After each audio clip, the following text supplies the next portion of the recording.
Hey everyone, welcome back to our channel. Today, we're diving into a hot topic that's been making waves in the financial world: why the Federal Reserve's potential rate cut in September could be its biggest mistake yet. Let's break down what's happening, why it's happening, and what it could mean for all of us. Just recently, Jerome Powell gave a highly anticipated speech at Jackson Hole, a speech that many, including myself, saw as a concession. A surrender, if you will. For months now, experts have been predicting that the Federal Reserve would cut rates in September. In fact, some even thought the Fed might have cut them back in July. But when that didn't happen, we saw the market take a dip. But guess what? That decline was quickly reversed. Why? Because the Federal Reserve hinted that a rate cut was coming. And then, big players in the financial markets started clamoring for an emergency rate cut. Even the Bank of Japan played along by halting its own planned hikes. So, why were many experts so sure the Fed will cut rates in September? Well, the markets are already pricing it in.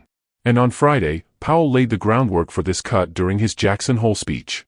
He said he's now convinced that inflation is heading back down to 2%.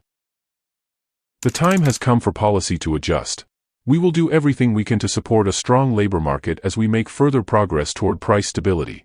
With an appropriate dialing back of policy restraint, there is good reason to think that the economy will get back to 2% inflation while maintaining a strong labor market, Jerome Powell said in his keynote speech at an annual gathering of central bankers and economists in Jackson Hole, Wyoming.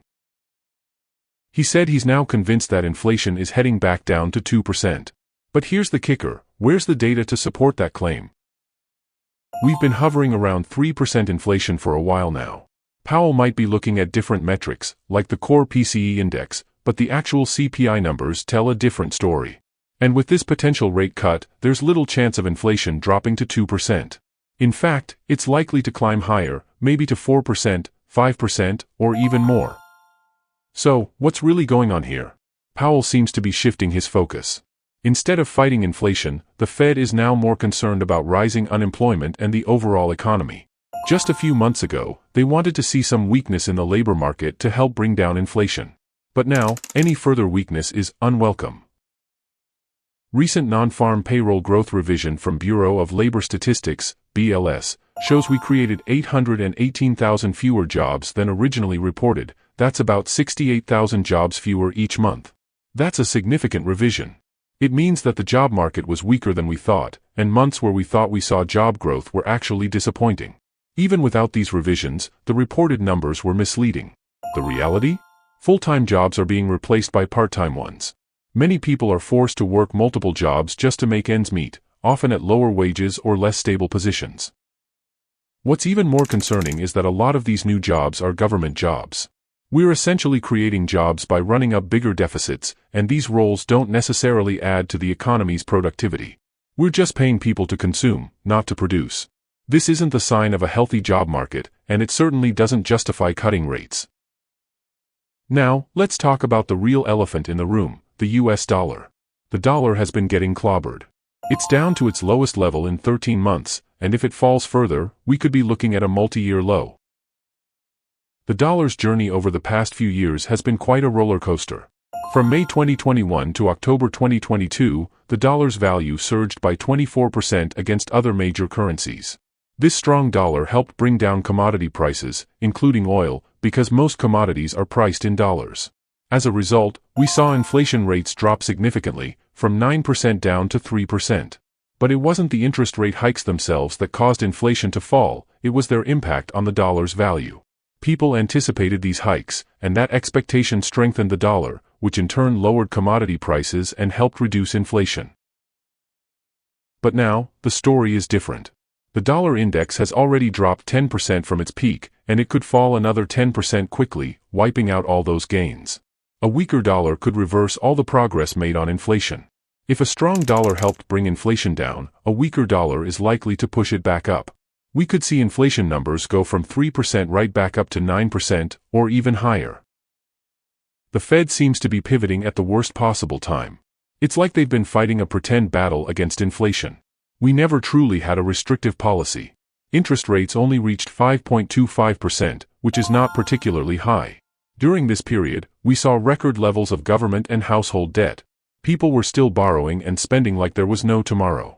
That's not what tight monetary policy looks like. that's the result of easy money. So, if the Fed cuts rates now, it could exacerbate inflation instead of controlling it. And with a weakened dollar, this decision could have far-reaching consequences for the economy. And speaking of inflation, there are plenty of signs suggesting it's on the rise. Just take a look at gold.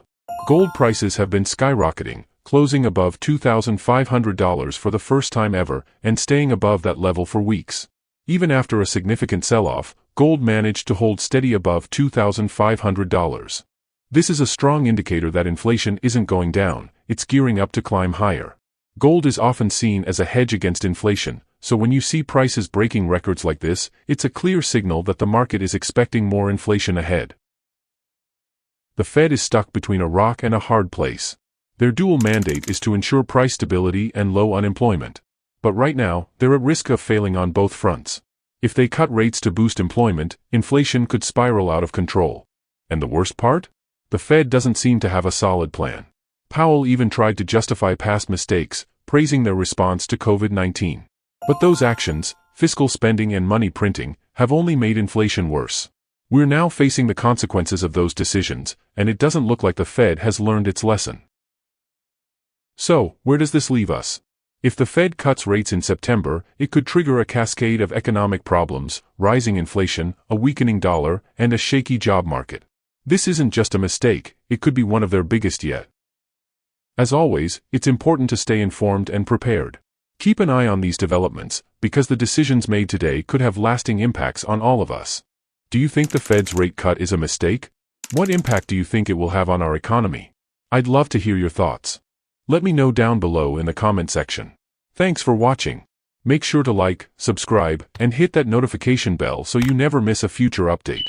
Until next time, take care and stay informed.